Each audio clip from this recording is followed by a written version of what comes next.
कह रहे हैं कि आत्मनिर्भर बनाने के लिए ये तीनों कानून बहुत जरूरी हैं। अच्छा, आत्मनिर्भर मतलब पकोड़े तलेंगे हम तब आत्मनिर्भर बनेंगे? या फिर हम पान की दुकान लगाएंगे तब आत्मनिर्भर बनेंगे? हम अभी तक किसके पैरों पर है भैया? हम आत्मनिर्भर ही है। हम कब आत्मनिर्भर बनेंगे? हम आज तक आत्मनिर्भर ही हैं। आपने हमसे सब कुछ छीन लिया। आप हमारे घर में आकर रोटियां नहीं बनाते हैं, आप हमें कमाकर नहीं देते हैं। हम बाहर जाते हैं, जॉब ढूंढते हैं, पागल हो जाते हैं जॉब ढूंढ ढूंढ के, तब 10-12 हज़ार की नौकरी करते हैं, तब हम अपना घर पालते हैं। तो हम आत्मनिर्भर ही है। आपकी तरह जनता का पैसा लूटकर 9-9 लाख का सूट नहीं पहनते हम। आप अपने आप को आत्मनिर्भर बनाइए। जो आप यहाँ पर अपने हमारे जनता के पैसों पर जो ऐश कर रहे हैं उसकी ऐश करना छोड़िए, तब आप सही में आत्मनिर्भर बनेंगे। उसको कहा जाता है आत्मनिर्भर। आप हमें सिखाएंगे? खुद सीखिए। आपने जिंदगी भर एक आरएसएस की गुलामी करके आप यहाँ तक पहुंचे। जिंदगी में 1 रुपया आपने अपनी मेहनत से नहीं कमाया। जिंदगी में आपने जितना भी आपको मिलता है पहले आरएसएस की बदौलत मिला, अब हम लोगों की बदौलत आप लूट रहे हैं, लूट कर खा रहे हैं। मैं एक बात बोलना चाहूंगी, आत्मनिर्भर बनने की बात करते हैं। चलिए एक मैं आपको बात बताती हूँ। एक बच्ची है छोटी सी, उसके पैसे चाहिए थे उसके लिए, उसका इलाज होना था जो कि बहुत ही क्रिटिकल हालात में थी। उसका इलाज होना था तो कुछ 22 करोड़ का कुछ खर्चा आ रहा था, 21-22 करोड़ का कुछ खर्चा आ रहा था। बहुत ज़्यादा मीडिया हमें दिखाने में लगी हुई है, भैया मोदी जी ने तो बच्ची की जान बचा ली, बच्ची की जान बचा ली। बहुत दिनों से उस बच्ची के लिए चंदा इकट्ठा किया जा रहा था, बहुत दिनों से। और चंदा इकट्ठा करके हम जैसे बहुत सारे लोगों ने जाके, विदेश के जो भारतीय लोग थे, विदेश में जो रहते हैं, उन लोगों ने 16 करोड़ रुपए जमा करे। कितने? 16 करोड़ रुपए जमा करे। फिर उसके बाद कुछ 21 करोड़ का खर्चा था, तो हमारी 21 या 22 करोड़ का खर्चा था। तो हमारी मोदी सरकार जो है, जो एक सबसे घटिया सरकार है, उसने 6 करोड़ जो थे वो माफ कर दिए। तो इतना बड़ा काम कर दिया। वो 6 करोड़ क्या उनके अपनी जेब से आ रहे हैं? वो उनके पैसे हैं खुद के। सरकार जो है सारा टैक्स का पैसा दूसरों पे लगाती है, वो हमारा ही पैसा हम पे लगा रही है और हम ही खुश हो रहे हैं कि भैया हमारे लिए बहुत काम कर दिए। आप ये सोच रहे हैं हमें क्या चाहिए? एक्चुअल में हमें क्या चाहिए? हमें चाहिए जॉब्स। हम अपना अगर लगा रहे हैं, अगर टैक्स दे रहे हैं, इनकम टैक्स भर रहे हैं, तो एटलीस्ट हमें जॉब दीजिए, उनसे हम कमाकर दोबारा तो खा पाए ना। आप हमारा लूटते ही रहेंगे, हमें वापस नहीं देंगे, ये तो नहीं होगा ना। 16 करोड़ रुपए उस बच्ची के लिए सबने जमा करे, उसको एक ने भी नहीं दिखाया और लगातार हमारी मीडिया दिखाई जा रही है 6 करोड़ माफ हो गए, 6 करोड़ माफ हो गए। अरे जनाब, वो हमारा ही पैसा है।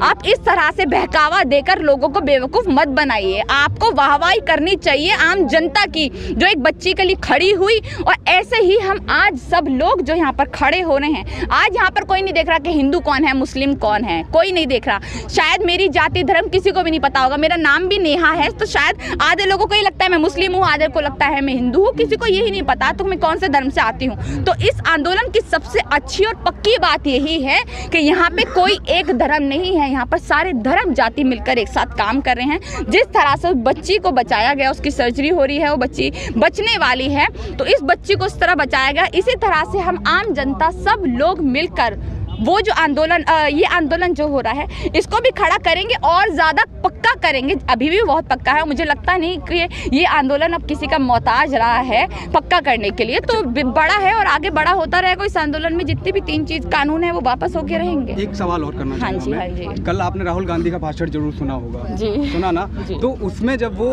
किसानों के लिए सम्मान में खड़े हो गए, जो 200 किसान मर गए हैं, उनकी हत्या हो गई है, तो ओम बिरला ने ये कहा है कि संसद में आप ऐसा नहीं कर सकते, किसी के लिए आप ऐसे खड़े नहीं हो सकते, किसानों के सम्मान में आप खड़े नहीं हो सकते। इस पे आप क्या कहना चाहिए?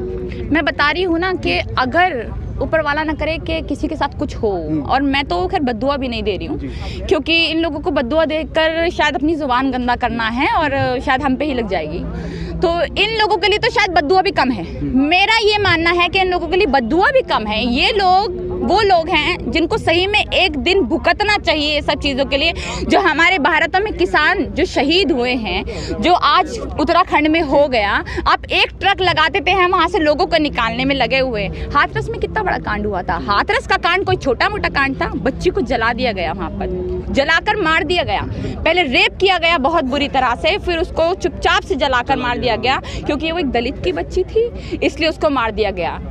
आज मैं सुबह जब न्यूज़ देख रही थी सुबह, तो जब ये बात आई कि वो जो लड़का है जो वहाँ पर मंगोलपुरी में जिसको मारा गया है, मंगोलपुरी में वो लड़का मर गया है, तो इन्हीं का कपिल मिश्रा आकर ये बोल रहा था कि ये लोग जो है, यहाँ ना कि कांग्रेस का नाम लिया उसने, बहुत सारी पार्टियों का नाम लिया, कि ये जो लोग हैं वो हाथरस वाली पर चले जाएंगे पर इस पर नहीं आएंगे। मतलब हाथरस की बच्ची से आप जिसके साथ बलात्कार हुआ उसे जला दिया गया, अब आप अपनी मौत जो मौत होती है उसका भी कंपैरिजन करेंगे कि ये वाली मौत बड़ी है, वाली मौत बड़ी नहीं, उस पर तो चले जाते, इस पे नहीं आ जाते। आप ये देखिए जो हमारे किसान हैं वो कहीं ना कहीं हम लोगों में से जो 200 किसान अभी जिन्होंने जान दी है, वो एक तरीके से आप ये मत सोचिए, एक तरीके से वो सोचिए कि हमारी ही जान गई है, क्योंकि आज किसान ना हो तो हम भी नहीं हैं। आज किसानों की वजह से मैं यहाँ खड़ी हूँ, आप खड़े हैं, हम सब यहाँ पर किसानों की वजह से ही खड़े हैं। किसान ना हो तो आप बनाएंगे रोटी, आप उगाएंगे अनाज, या फिर आप वो जो खेती की फोटो डालते हैं वो करेंगे। आपके लोग जो हैं बाहर अगर एक झाड़ू लगा दे तो 1000 फोटो खिंचवा लेते हैं, जिनमें से पूरा का पूरा रोड पहले ही साफ कर देते हैं, जरा सी गंदगी ना बच जाए। आप उन लोगों में से हैं और आप कह रहे हैं कि आप संसद में इस तरह से उठ नहीं सकते, क्योंकि ये संसद का एक तरीके से अपमान है, तौहीन कर रहे हैं, आप वो नहीं उठ सकते। मतलब देश का अन्नदाता 200 तो बहुत बड़े होते हैं, कोई 220 अगर हमारा एक अन्नदाता जो होता है उसे भी किसी तरह की परेशानी आए ना, तो हमारी संसद, हमारे कानून इस तरह के हो कि हमारी पूरी संसद साथ खड़ी होकर उस एक किसान के लिए खड़ी हो और बोले कि उसे ये परेशानी आई कैसे। ये हमारे किसानों के साथ होना चाहिए। हमें जो यहाँ पर सब्सिडी मिलती है किसानों को कितनी सब्सिडी मिलती है? सब्सिडी तो बंद कर दी। मैं वही तो बोल रही हूँ, कितनी सब्सिडी मिलती है? जो पहले मिलती थी वो तो गवर्नमेंट की सब्सिडी बंद हो गई। आप अगर वहाँ की क्या कहते हैं इसको, बाहर की जापान की बात कर ले, 9 लाख सब्सिडी मिलती है। विश्व गुरु है हम, 42 लाख रुपए दिए जाते हैं वहाँ पे, 42 लाख। हमारी 80,000 करोड़ सब्सिडी है, खाद पे मिलती है टोटल मिला के किसान की, और वो भी 1 अप्रैल के बाद में वो गवर्नमेंट ने बंद कर दिया। 1 अप्रैल के बाद में जो आने वाली अप्रैल है ना, वो भी सब्सिडी खत्म कर दी है। जो हमारा 450 की यूरिया का कट्टा आ रहा था, अब वो 950 का कर दिया है, और जो डाई का था वो 2000 का कर दिया है। और उसके बाद में ये बातें कोई नहीं बताएगा, ये बातें हमारी नेशनल मीडिया, हमारी दाल मीडिया कभी नहीं बताएगी। देखो किसान को बता सकते हैं, ये लोग किसान को बर्बाद करने में अभी बजट आया है, बजट में 4% सेस लिया है किसान के नाम से, ऊपर किसान लिखा हुआ है, नीचे कागज उसी के लिखे, डीजल के पेट्रोल वालों के लिखे। 4% अगर सेस लिया, 4 रुपए उन्होंने किसान के नाम पे उगाएंगे। आप एक बात बताओ, बड़ा आदमी है, पूंजीपति है, बिजनेसमैन है, या जो भी कोई जो काम कर रहा है, या कॉन्ट्रैक्टर है बड़ा, या बड़ा ठेकेदार है, या जो भी है, उसको तो एक्सक्लेशन भी है, जस्टिफिकेशन भी है, या नौकरी करता है तो उसको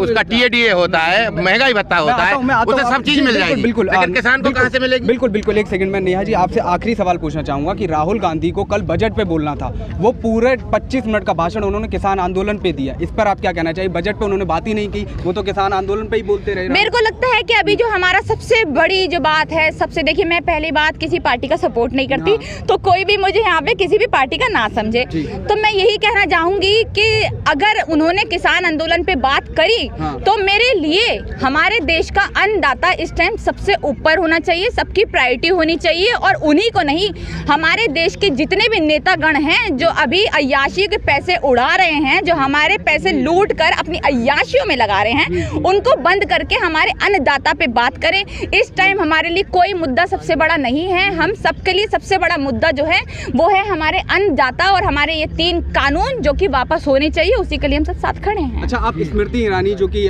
जब उसकी बात ना करें मुझसे, मैं बोलना चाहूंगा क्योंकि मैं पूछना चाहूंगा, महिला है आप भी और वो भी एक महिला है, वो पहले सड़कों पर आ जाती थी, अब किसानों की इतनी हत्या हो गई है, सिलेंडर इतने महंगे हो गए हैं, और वो संसद में एकदम खामोश बैठी हुई हैं और वो विपक्ष पे ही सवाल कर रही है, इस पे आप क्या कहना चाहेंगे? देखिए ना, मैंने बताया ना कि ये बीजेपी सरकार इतनी घटिया, इतनी गंदी, इतनी बेतुकी सरकार है कि इस सरकार में अगर दूध का धुला इंसान भी होगा तो वो भी कलंक होकर निकलेगा, वो भी कलंक होकर ही निकलेगा। ये ऐसी सरकार है।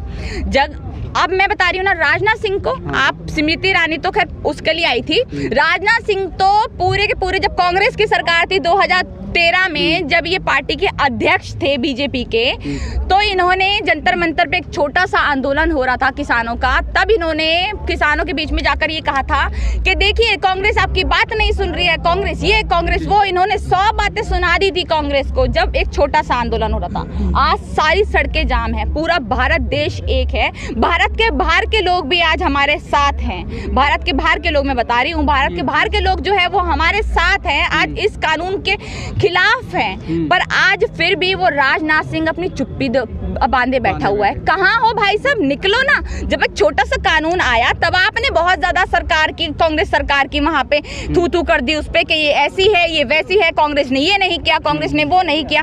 आज आपकी सरकार क्या कर रही है, आप एक बार बाहर निकलिए, जनता से सामना कीजिए। और स्मृति ईरानी की जो बात है, स्मृति ईरानी वो है जो देश का पैसा लूट कर बस खाने के लिए बनी है, उसको देश से कोई मतलब नहीं है, देश की बेटियों से कोई मतलब नहीं है। हाथरस कांड हुआ था, देश की बेटी ही तो है ना वो भी तो बेटी ही है ना एक देश की, उन्होंने भी कभी ना कभी जन्म लिया होगा, वो भी हाथरस वाली जो बच्ची है कभी ना कभी उतनी बड़ी हुई होगी, उनको भी पता होगा बेटी होने का दर्द क्या होता है। जब ऐसा किसी के साथ हो जाता है उनको बाहर निकलना चाहिए था। कहीं दिखी वो हाथरस में?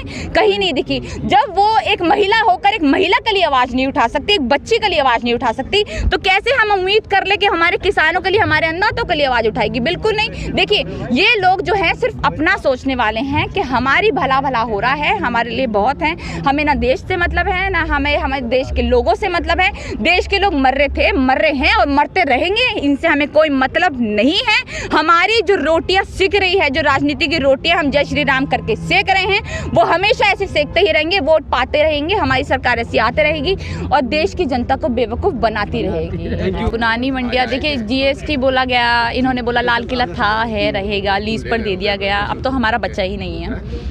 बहुत सारी चीज़ें थी, है और रहेंगी, उनमें से पता है हमें। LIC थी, है, रहेगी, और बैंक्स थे, है, रहेंगे, एयरबस थे, है, रहेंगे, सब कुछ था और है भी और रहेगा भी। तो वो बेचकर जा कहाँ रहे हैं? आप किसे बेच रहे हैं? आप किसी चीज़ को प्राइवेट कर रहे हैं? आप लोगों को बेवकूफ़ समझते हैं? आप लोगों को ये समझते हैं कि आपने बोला थे, है, रहेंगे और वो रहेंगे, आपने सब कुछ तो प्राइवेट कर दिया। बजट आया भी, बजट में उन्होंने हर चीज़ को प्राइवेट करने के लिए बोला, जितनी भी चीज़ें थी वो सब महंगी कर दी गई। आप किसको बेवकूफ़ बनाना चाहते हैं? हमारे भारत की जनता को, जो बहुत पढ़ी लिखी जनता है, हमारी वो जनता जो गांव में रहती हैं, आप क्या सोचते हैं कि जो लोग गांव में रहते हैं उनको मालूम नहीं है कि आप कितनी घटिया राजनीति करते हैं? उनको मालूम नहीं है कि आप अगर गांव के लोगों को आप बेवकूफ़ बनाना चाहते हैं, या फिर आप सोचते हैं कि हमें वोट दे देते हैं और उनको हम चाहे कुछ भी किसी भी तरह से यूज़ करें, तो ऐसा नहीं हो सकता। और अगर ऐसा होता तो जितने भी लोग हैं यहाँ से आज गांव से ही आए हैं, और सारी सड़कें जो जाम है, जो जाम की गई है इस आंदोलन को खड़ा करने वाले जितने भी लोग हैं वो गाँव से ही आते हैं। तो गाँव के लोगों को आप इतना बेवकूफ़ मत समझिए, और ख़ासकर आप ये ना सोचें कि गाँव के लोग हैं वो अपना ही देखेंगे और शहर के लोग उनके साथ मिलकर कुछ नहीं करेंगे। मैं दिल्ली से हूँ, मैं आपको बताना चाहूँगी, मैंने आज तक गांव नहीं देखा है, मैंने कभी गांव नहीं देखा है, मैं गई भी नहीं हूँ, पर फिर भी इस आंदोलन में पहले दिन से एक्टिव हूँ। पहले दिन से हम लगातार, हम सिंघू बॉर्डर, बुराड़ी, लगातार हम जाते रहे, और उसके बाद में यहाँ पर भी आती रही, गाजीपुर, लगातार हम पहले दिन से एक्टिव है। रात को यहाँ पर जाने के लिए टाइम, मतलब इतना जब टाइम हो जाता है तो लगता है कि कैसे जाएं, पर फिर भी हम आते हैं क्योंकि हमें इनका साथ देना है। आज हम इनका साथ नहीं देंगे तो कल यही हालत हमारी भी होने वाली है। तो आज ये सब, अगर हम इनका साथ नहीं है तो कल ये सब हालत हमारी होने वाली है। उन्होंने तो कहा है ना कि एक किसान मुझे ये बता दे कि इसमें कोई कमी है बिल में। मोदी जी ने तो ये कहा है कि एक किसान कोई बता दे मेरे को कि इस बिल में कोई कमी। आप किसी किसान के साथ डिबेट करने आइए तो सही जनाब, आपके अंदर तो इतनी हिम्मत ही नहीं है। आप किन को अपना इंटरव्यू देते हैं? उसको क्या आप आम चूस कर खाते हैं, छील कर खाते हैं, काट कर खाते हैं? आप पर्स रखते हैं या नहीं रखते, आप उनको इंटरव्यू देते हैं? आइए एक बार रवीश कुमार को इंटरव्यू दीजिए ना, आइए एक बार, या फिर अपने अर्नब गोस्वामी के सामने अपनी वाहवाही करके आप खुश होते रहेंगे क्योंकि वो बेवकूफ़ रिपोर्टर है?